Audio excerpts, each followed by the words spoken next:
Last lecture में मैंने आपको बताया था कि टोटल इंटरनल रिफ्लेक्शन कैसे होता है। When a light ray goes from denser medium to rarer medium, it will in angle of incident it will come out for the same angle if this angle is greater than critical angle. What is the critical angle? If this is mu1, this is mu2, so sin theta c will be equal to mu2 upon mu1, so the critical angle is sin inverse mu2 upon mu1. This is the critical angle. If other medium is air, for air this is 1 sin inverse 1 upon mu. This is the value of the critical angle. Okay.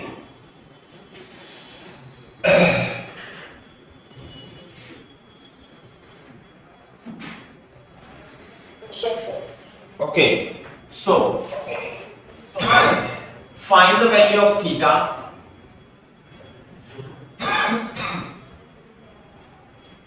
In the figure so that TIR takes place, and the figure is very simple. This is angle theta. You have to find, this is water and this is glass. The 4/3 and 3/2 is the refractive index. You have to find the value of, this is what? This is glass and this is water. 4/3 and this is 1.5.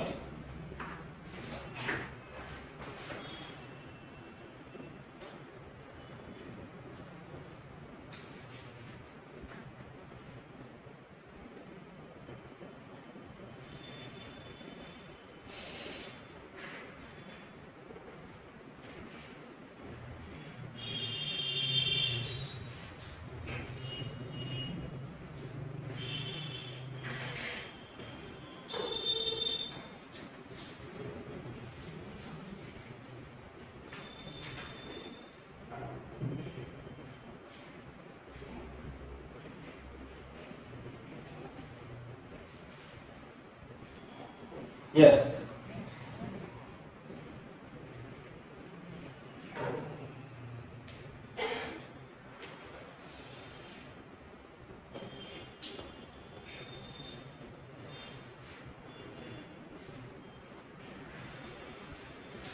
The value of theta.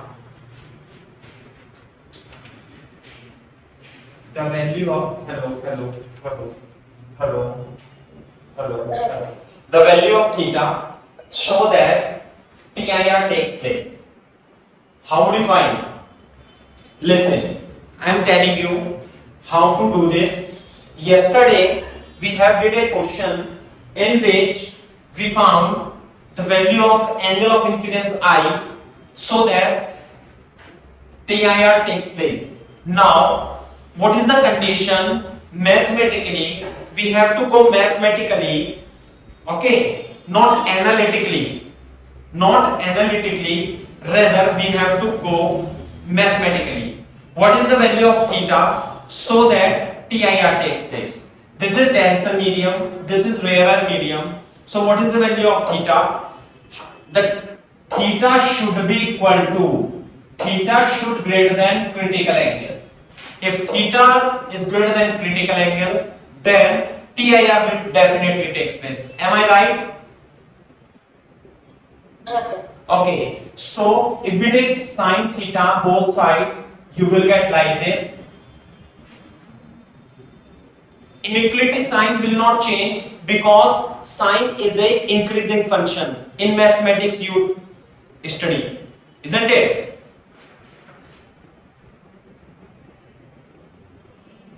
Sojanya.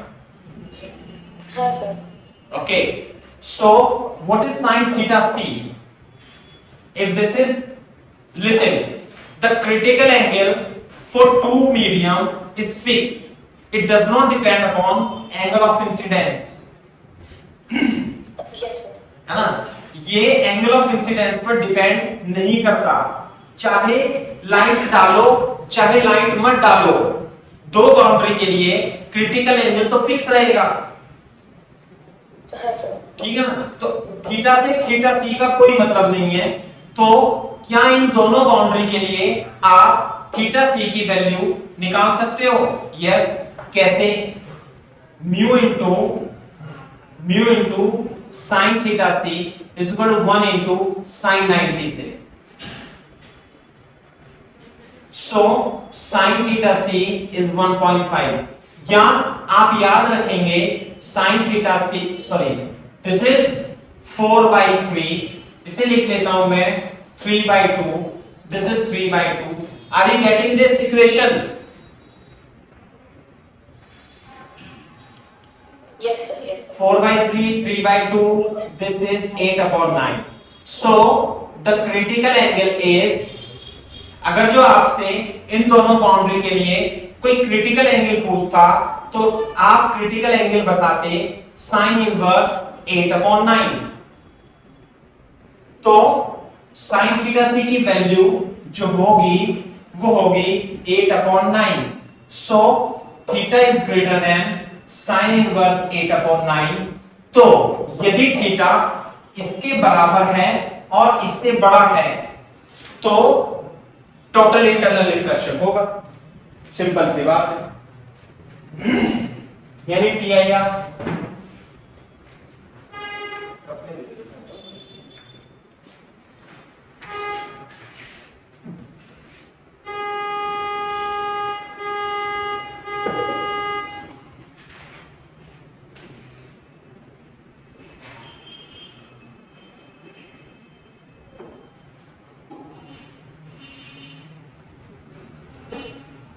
हर्ष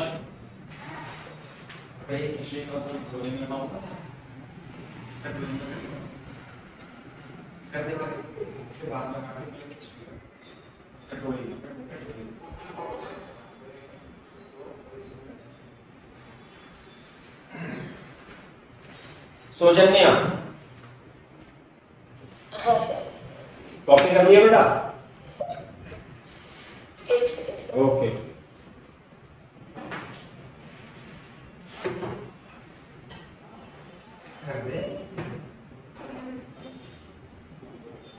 बस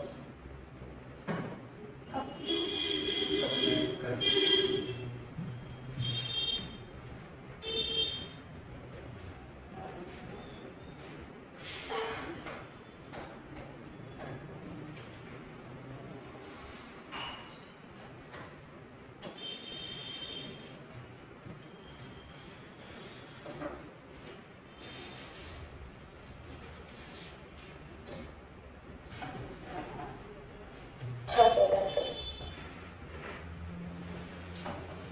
अच्छा, मैं अब आपको ये बता रहा हूं, ये रिफ्रैक्टिव इंडेक्स μ2 है, ये μ2 μ1√3 है। क्लियर है? के बाद ऐसे है, for what value of theta, for what value of theta TIR will takes place। Option दे रखा है, first 30 degree, second 45 degree, third 75 degree. किसके लिए TIR होगा?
सभी एक साथ ही खा लूंगा क्या? चाय पी रहा हूँ, इसे ले जा। हाँ, चाय पी रहा हूँ मैं।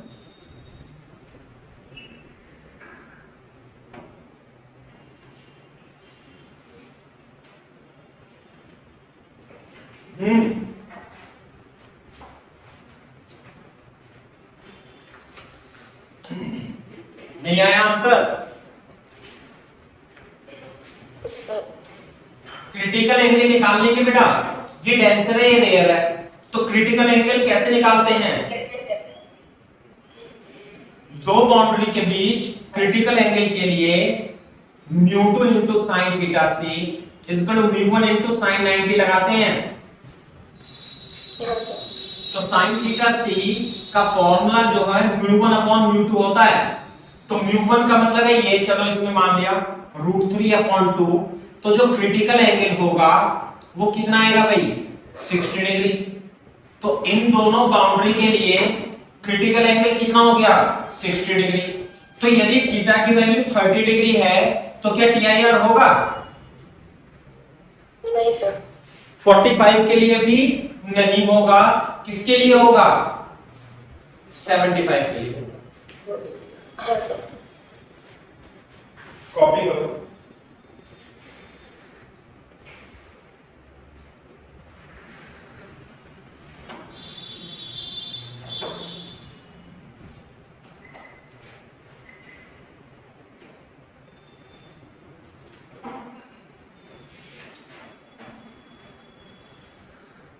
हाँ सर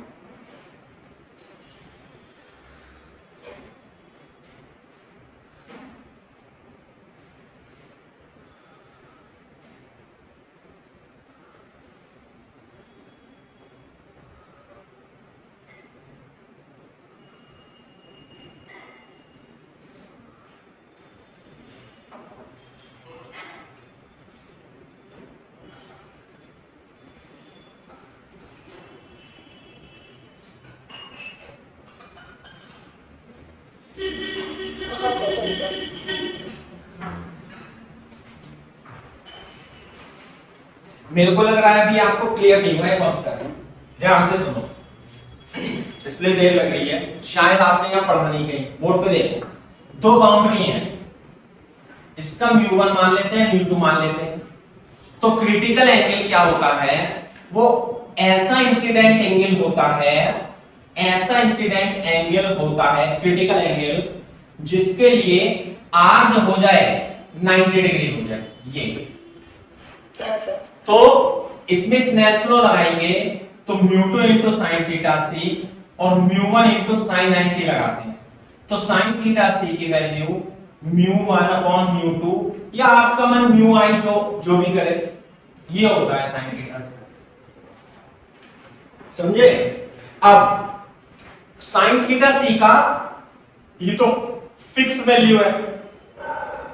एंगल ऑफ इंसिडेंस यदि 30 है, 45 है, 75 है, एंगल ऑफ इंसिडेंस तो कुछ भी हो सकता है, लेकिन क्रिटिकल एंगल तो दो बाउंड्री के रिलेटिव रिफ्रैक्टिव इंडेक्स पर निर्भर करता है। बात समझ में आ रही है नहीं? हाँ सर है ना? क्रिटिकल एंगल तो μ1 और μ2 पे निर्भर करेगा। अब आप उस पे लाइट डालो, 30 डिग्री पे डालो, 45 डिग्री पे डालो, 75 डिग्री पे डालो, मत डालो, क्रिटिकल एंगल तो ऐसे ही निकलेगा। इस चीज को ध्यान रखना। जैसे फॉर एग्जांपल ये एक बाउंड्री है, इसका रिफ्रैक्टिव इंडेक्स आपको फाइंड करना है और यहां पर वाटर है और वाटर का रिफ्रैक्टिव इंडेक्स 4/3 है और यहां पर एक लाइट डाली है और लाइट जो डाली है 30 डिग्री पे डाली है। तो in the given figure find values of mu so that TIR takes place for given ray जो है वो given है, इसके लिए TIR हो जाए।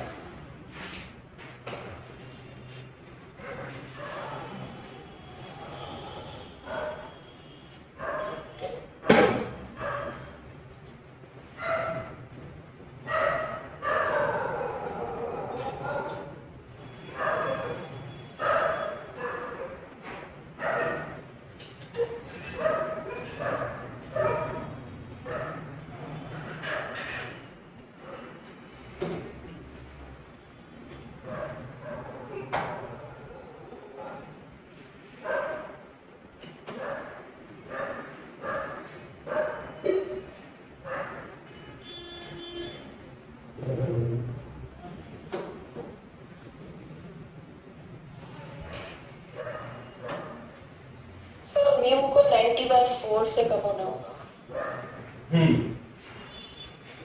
म्यू को कितना 90/4 से कम होना होगा। देखते हैं, अरे देख लो, मेरा तो आंसर कुछ और आ रहा है। एक सेकंड सर।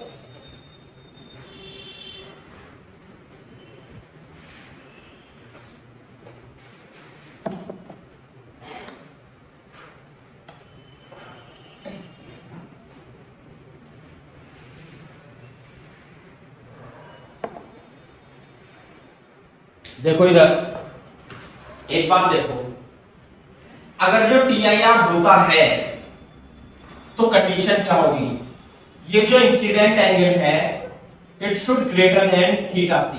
बात समझ आ रही है नहीं? हाँ सर। और हम दोनों तरफ sin 30 साइन ले लें, क्योंकि साइन इंक्रीजिंग फंक्शन है इसलिए इनइक्वालिटी का साइन तो सेम ही रहेगा। ठीक है, हाँ सर। अब ये इंसिडेंट मीडियम है, रिफ्लेक्टेड मीडियम है, तो क्या sin थीटा सी की वैल्यू आप जानते हो दो रिफ्रैक्टिव सरफेस के लिए? हाँ, कैसे? 4/3 into sin theta C is equal to mu into sin 90। ये इक्वेशन समझ में आ रही है क्या? 30 डिग्री का इस इक्वेशन से कोई मतलब नहीं है। Correct sir. हाँ sir. sin theta c is equal to 3 mu by 4. So can we put this is 1/2 is greater than 3 mu by 4. So solve this and you will get mu is less than 2/3. Mu की value 2/3 से कम होनी चाहिए। कैसा लगा question? हाँ sir. हाँ sir.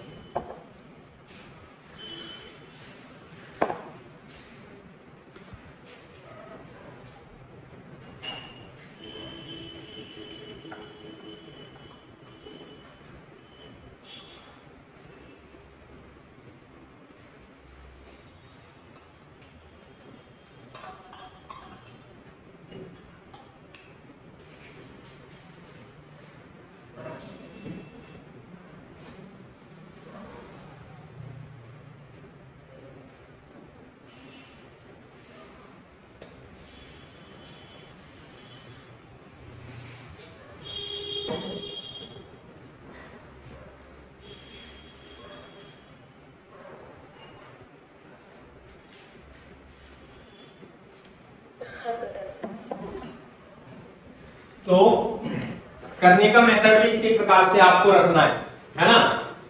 जैसे हमने कल एक सवाल किया था उसे हमने एनालिटिकली सॉल्व कर दिया था। एनालिटिकली मतलब कि ये बढ़ रहा है तो ये कम है, तो ये कम है तो वो ज्यादा होगा। हम उसी प्रकार के क्वेश्चन को मैथमेटिकली बिना दिमाग लगाए सॉल्व कर देंगे। कैसे? फॉर एग्जांपल ये हमारे पास क्वेश्चन है और ये सेम कल वाला ही क्वेश्चन मैंने कहा था आपसे कि हम कल वाला क्वेश्चन फिर से डिस्कस करेंगे कि ये इंसिडेंट एंगल कितना है बेटा? आई है, सही है। और यहां पर ये ऐसे टकराता है AB पर और यहां एयर है और जो म्यू है इसका वो √5/2 है। क्लियर है क्या बात? तो हमें find the value of I, the values. पिछले क्वेश्चन में भी मैंने वैल्यूज लिखा था, वैल्यूज वैल्यूज का मतलब I mu is less then 2/3, तो 2/3 से म्यू कितना भी हो सकता है, तो बहुत सारी वैल्यूज हो सकती हैं, इसलिए वैल्यूज लिखा है। Find the values of I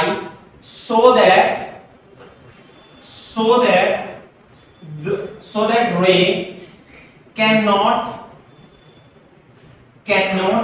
come out from AB, from surface AB। हमें ऐसी वैल्यू बतानी है कि वो AB से बाहर ना आ पाए रे।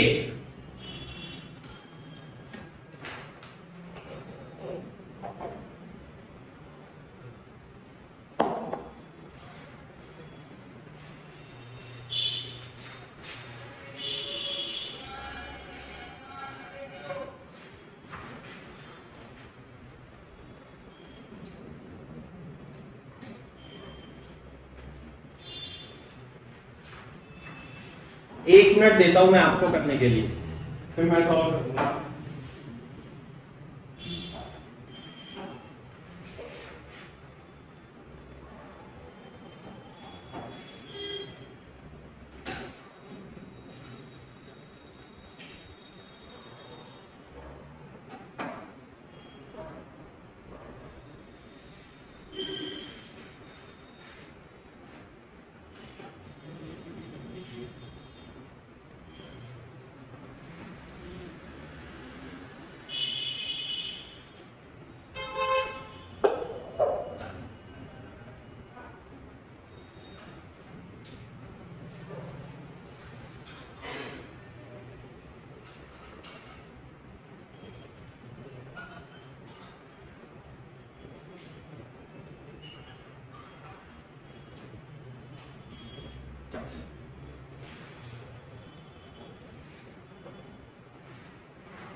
हर्ष पानी दे देंगे थोड़ा सा।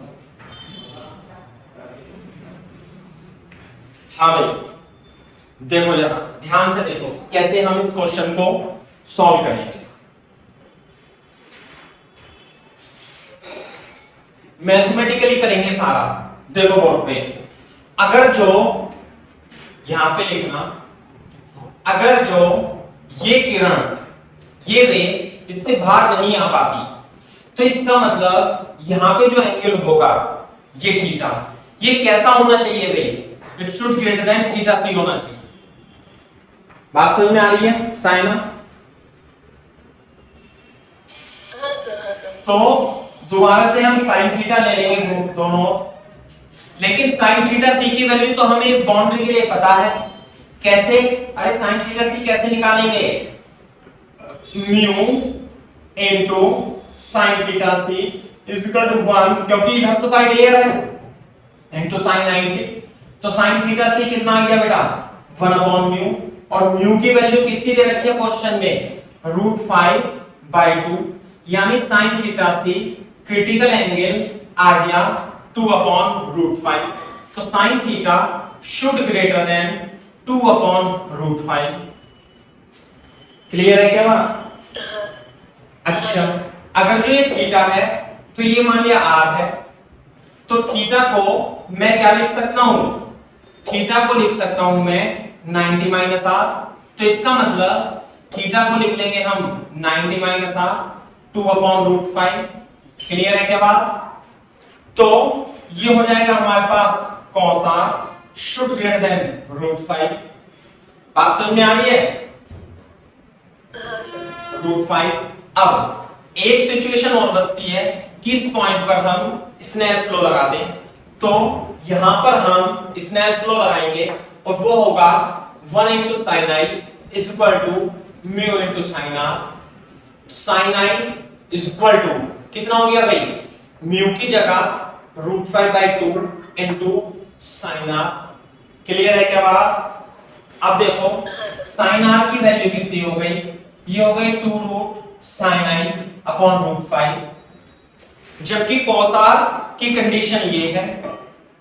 सही है क्या बात? तो देखो ध्यान से, cos r should greater than 2 upon root 5, लेकिन sin r तो ये है।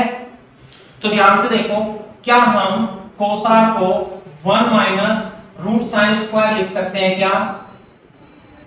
सही सर, हाँ सर। तो 1 माइनस साइन स्क्वायर r की value 4 sine square i upon 5 लिख दूं क्या इसका स्क्वायर करके?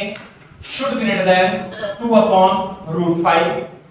अब हम स्क्वायर रूट करेंगे, दोनों तरफ स्क्वायर कर दो आप, should greater than 4 upon 5, 5 minus 4 sine square i should greater than 4 upon 5 upon 5 cut जाएगा। तो 5 minus 4 sine square i should greater than 4, तो 1 is less than 4 sine square i। Clear है क्या बात? तो यहां पे देखो finally sine square i should less than 1/4, तो sine i should less than 1/2, और 1/2 कितना होता है? साइन 30 डिग्री, तो i की value should less then 30 degree. ऐसे है,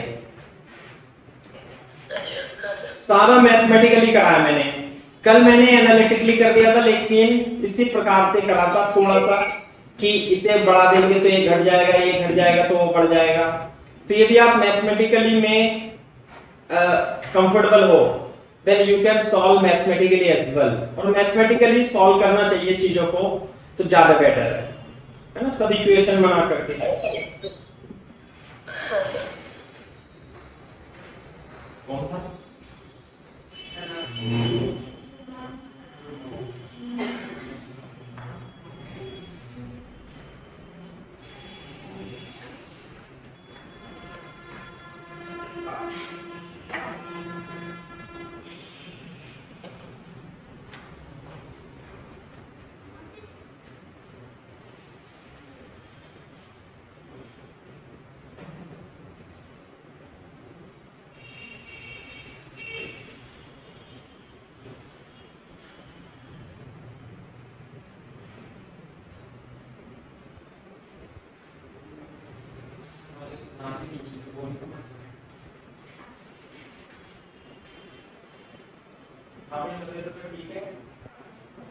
ठीक है, खाना वाना तो लेकर आए,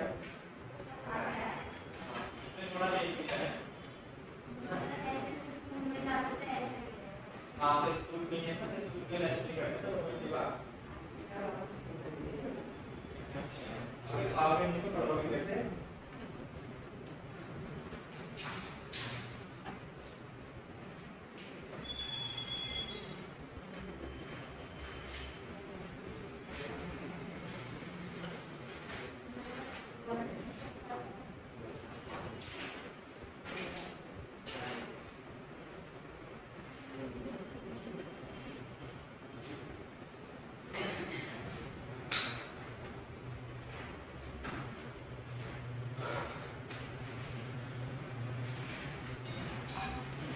हाँ सर, हाँ सर। ठीक है,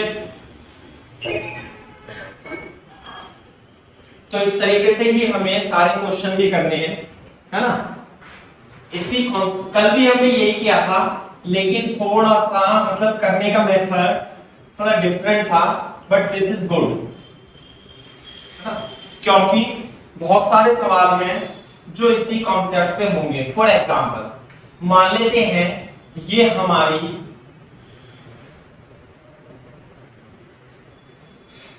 हमारी ग्लास रॉड, ऐसे करके बोलो, this is our glass rod और रिफ्रैक्टिव इंडेक्स कितना है इसका? 2 है, सही है। तो ये एक्सिस है इसकी, और यहां पर एक लाइट रे एंटर होती है, लाइट रे एंटर होती है। क्लियर है क्या बात? तो आपको ऐसी वैल्यू बतानी है, ये तो म्यू तो कितना है? 2 है ना।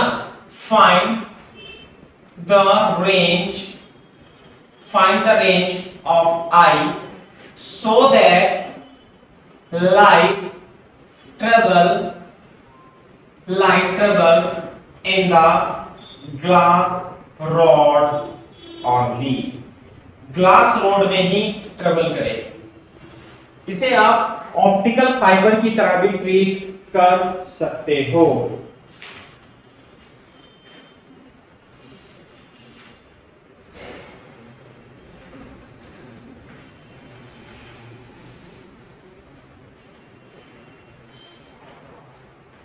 लाइट एक बार घुस जाए तो इसमें से वापस ना आए, तो आपको रेंज निकालनी है आई की। रेंज का मतलब है values of I, so that light travels in the glass rod.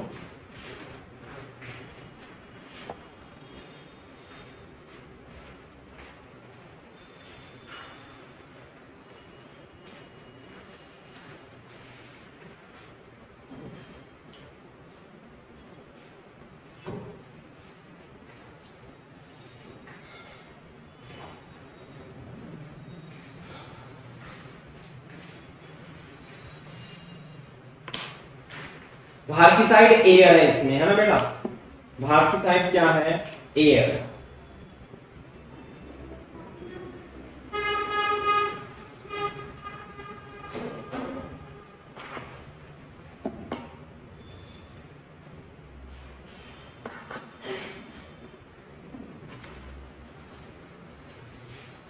देखो कैसे करेंगे, बोर्ड पे देखो भाई। यहां पे तो ये क्वेश्चन लिख लेना, सॉल्यूशन दोबारा से लिखना। देखो नहीं तो फिर आप जब रिवीजन करोगे तो आपको पता नहीं होगा। इसे दोबारा से बनाना ऐसे करके। और देखो जब यहाँ पे तो एयर है, यहाँ भी एयर है, जब ये लाइट राइट ऐसे जाएगी तो ये घुस जाएगी, झुक जाएगी। तो झुक जाएगी तो यहाँ पर एंटर होगी ऐसे करके। तो ये इसके अंदर ही चले तो ये वाला जो एंगल है थीटा, ये चलने के लिए क्या कंडीशन होनी चाहिए? Theta should greater than theta C. अगर जो ये थीटा, ये वाला angle of incidence theta C से बड़ा है तो क्या हो जाएगा? यहाँ TIR हो जाएगा।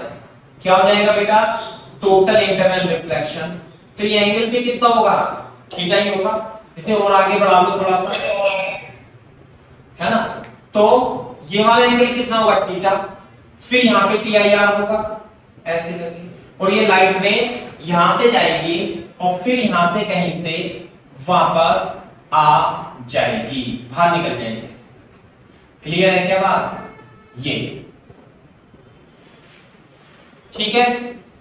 तो ऐसे ट्रेवल करती है। तो ऑप्टिकल फाइबर में एक ग्लास रोड होती है ना, वो मैं भी डिस्कस करूंगा।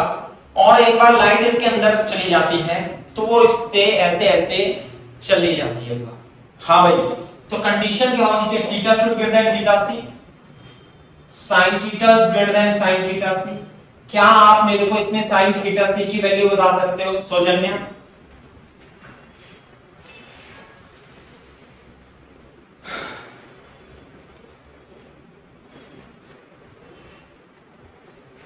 sin थीटा सी की वैल्यू बता सकते हो बेटा? सर 2 हो जाएगी। नहीं, 1/2 1/2 है ना? sin थीटा सी एयर और म्यू के लिए होता है 1/μ, है ना? तो sin theta C is equal to 2। तो sin theta C should greater than 2। एक तो ये बात होगी। अब ध्यान से सुनो, यदि ये आई है तो इसे हम r मान लेंगे। तो जो थीटा होगा वो क्या होगा? थीटा होगा 90 minus r greater than 1/2। cos r should greater then 1/2। Clear है क्या बात?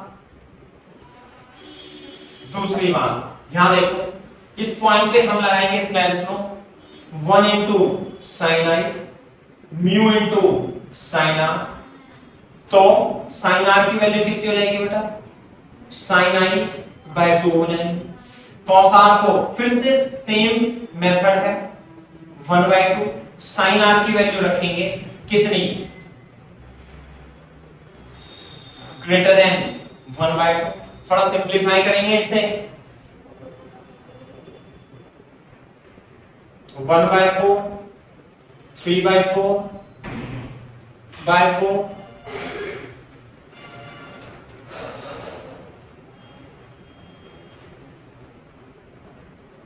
तो कितना हो गया?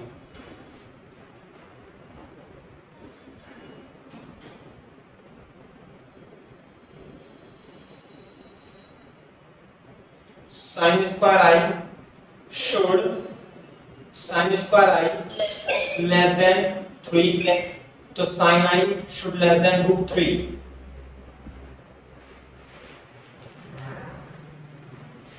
sin I should less than √3, इसका मतलब क्या है? क्या मतलब है इसका?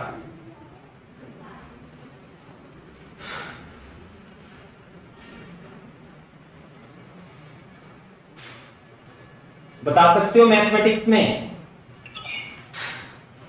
मैथ्स में sin x is less than √3 लिखा है, तो x की वैल्यू बताओ।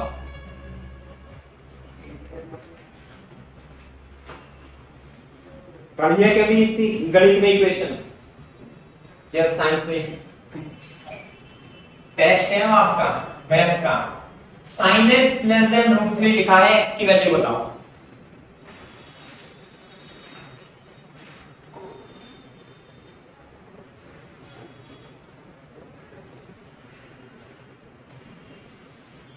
अरे बता दो बेटा।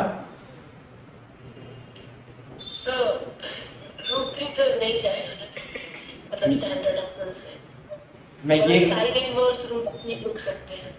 मैं ये पूछ रहा हूँ, ये इक्वेशन है, x की क्या वैल्यू?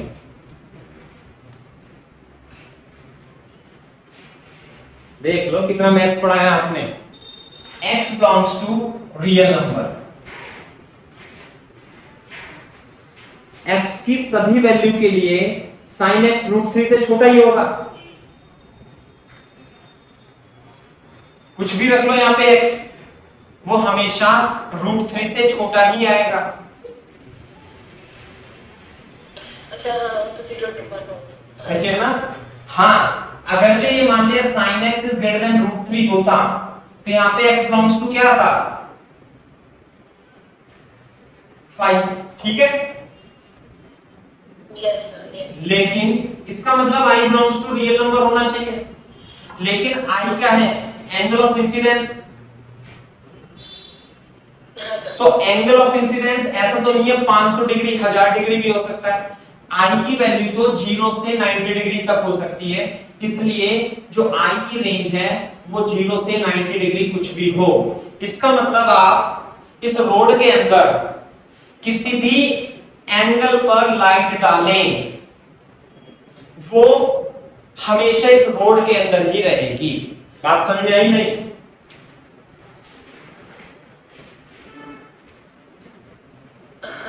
क्लियर है क्या बात? तो I की सभी वैल्यूज के लिए 0 से लेके 90 डिग्री सभी वैल्यूज के लिए, किसी भी वैल्यू के लिए लाइट इसी के अंदर ही रहेगी।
ठीक है भाई।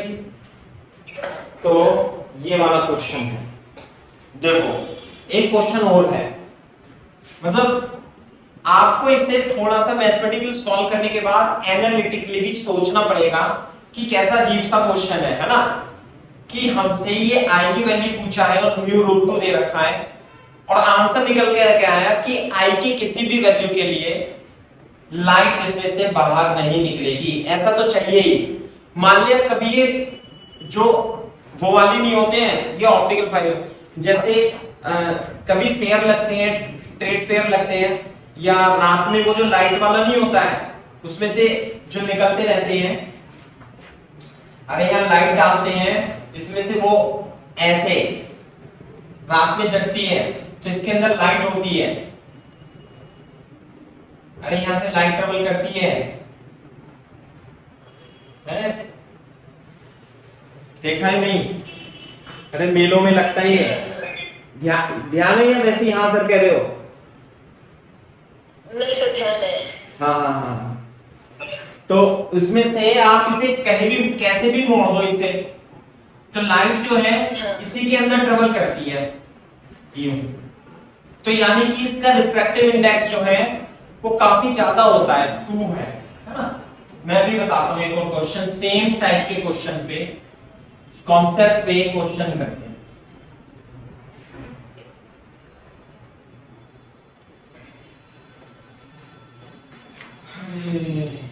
देखो मान लिया हमारे पास ये ग्लास ट्यूब है, फिर से ग्लास ट्यूब ले लो या रेक्टेंगुलर ग्लास प्लेट ले लो, ऐसे करके, है ना? ये अब की बार हमने एक लाइट रे डाली, ये इंसिडेंट है, ये म्यू, ये एयर है और ये भी एयर है। तो आपको फाइंड द क्वेश्चन लिख लो सही से, रेंज ऑफ म्यू। अब की बार हमें म्यू की रेंज बतानी है, फॉर विच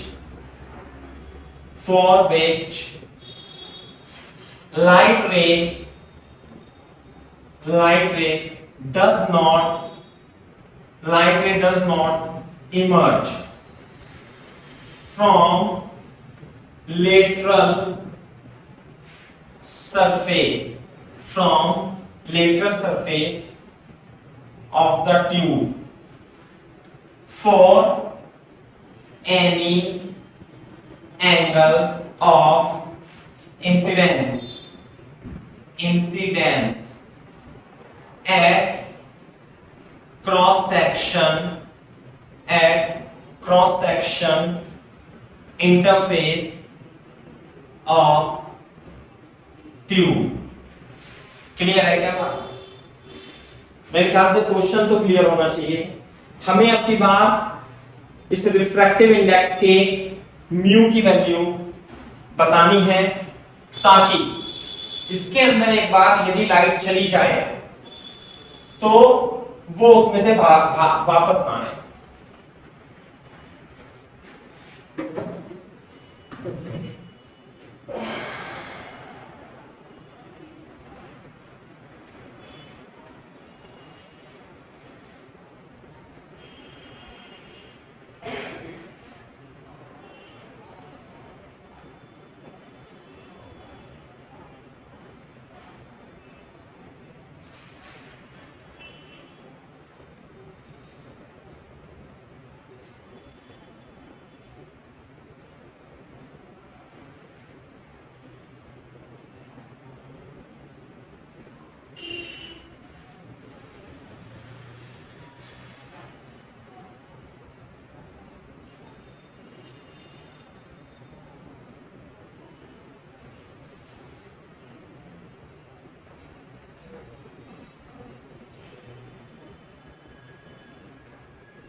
हाँ भाई कैसे करेंगे देखो, कॉपी कर लिया बेटा? मैं करता हूं इसे, है ना?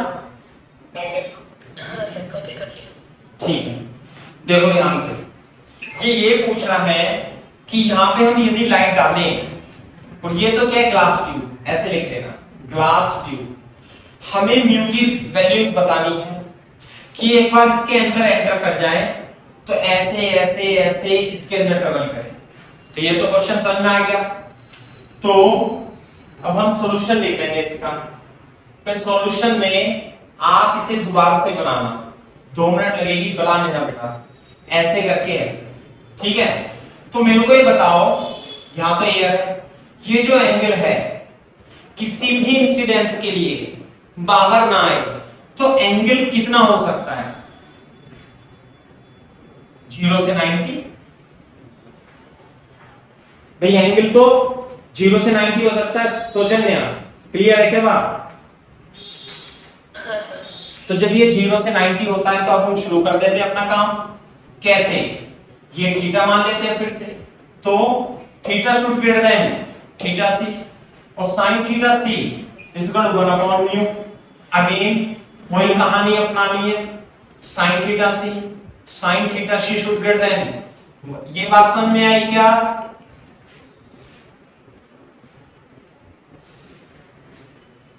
इसे r मान लेते हैं, थीटा जो होगा 90 minus r, sine 90 minus r should greater than 1/μ, cos r should greater than μ। थोड़ा सा अपने आप सॉल्व करो। अब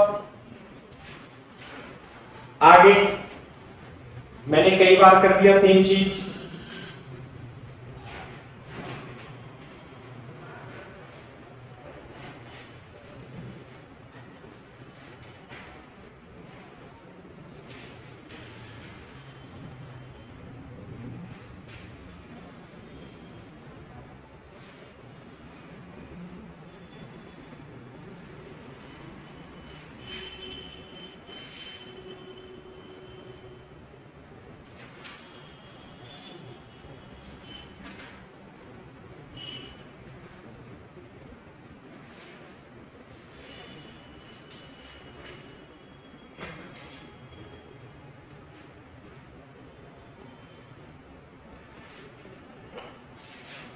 हाँ बेटा, करा कुछ? हाँ सर, मैं ट्राई करूँगी। करो करो।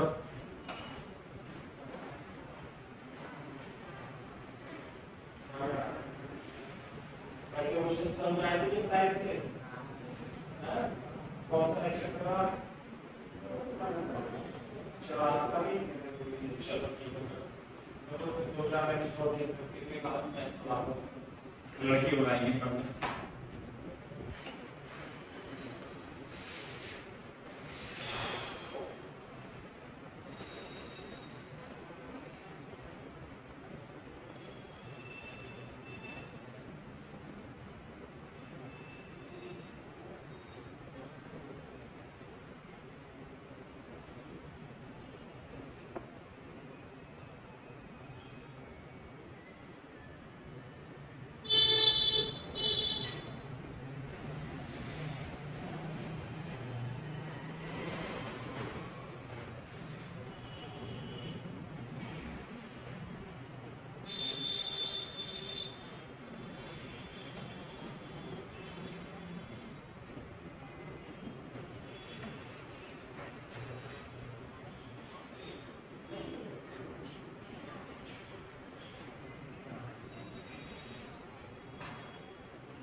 हाँ बेटा देखो इधर, यहाँ पे स्नेल्स लॉ लगा देंगे।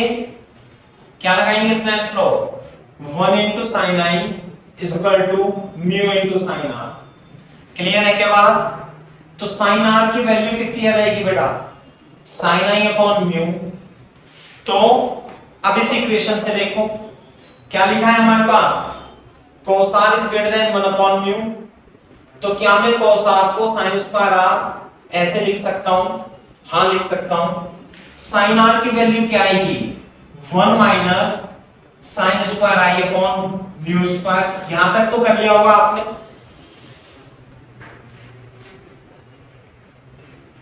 तो ये mu square minus sin square i upon mu is greater than 1 upon mu. Mu से म्यू कट जाएगा तो root mu square minus sin square i is greater than 1। तो मैं यहां पे लिखता हूं mu square minus sin square i should greater than 1।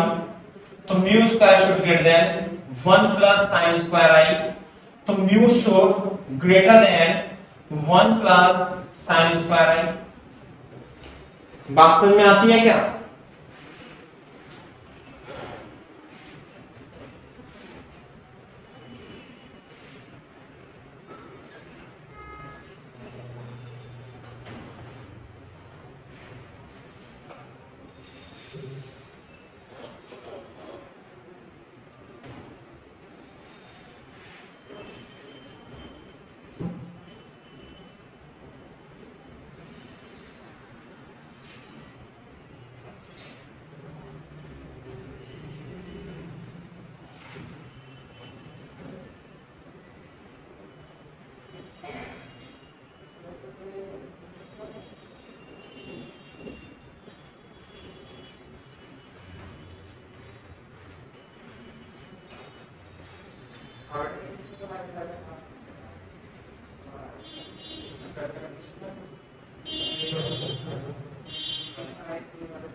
हाँ बेटा नहीं आ रहा आपकी समझ में? सर सॉल्व कर। अरे आई की वैल्यू कितनी हो सकती है? 0 से 90। हाँ सर। तो साइन आई की वैल्यू कितनी हो सकती है? साइन 0 से साइन 90 यानी कि 0 से 1। तो इसकी साइन आई की मैक्सिमम वैल्यू कितनी होगी? 1। तो रूट 1 प्लस 1। तो mu should greater than root 2।